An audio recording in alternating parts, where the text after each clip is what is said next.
बहुत समय पहले की बात है। मगध राज्य में सुधाकर नाम का एक धनी युवक रहता था। उसके पास अथाह संपत्ति थी।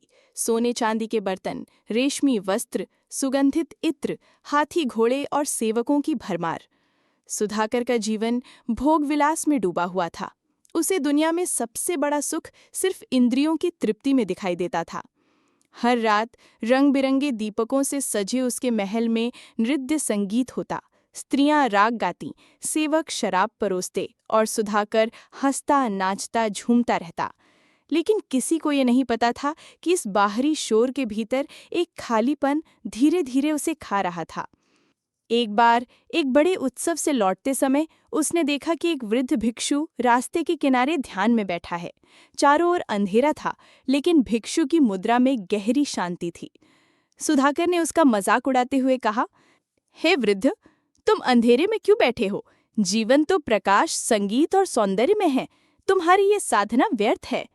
भिक्षु ने आंखें खोली, सुधाकर की ओर देखा और बस एक वाक्य कहा, जो बाहर देखता है वो स्वप्न देखता है, जो भीतर देखता है वही जागता है।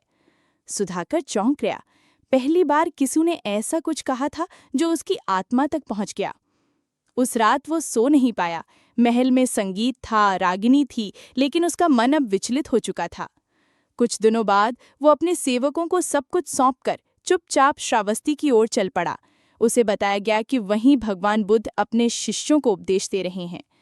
वहां पहुंचने पर उसने पहली बार भगवान बुद्ध को देखा।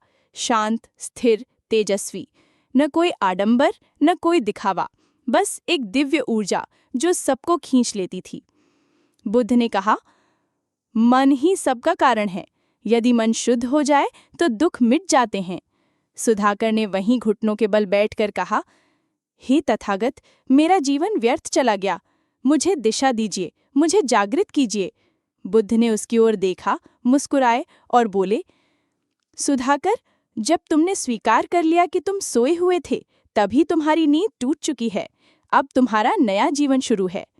उस दिन के बाद सुधाकर ने अपना सब कुछ त्याग दिया। उसने भिक्षु व्रत लिया, संघ में प्रवेश किया और साधना शुरू की।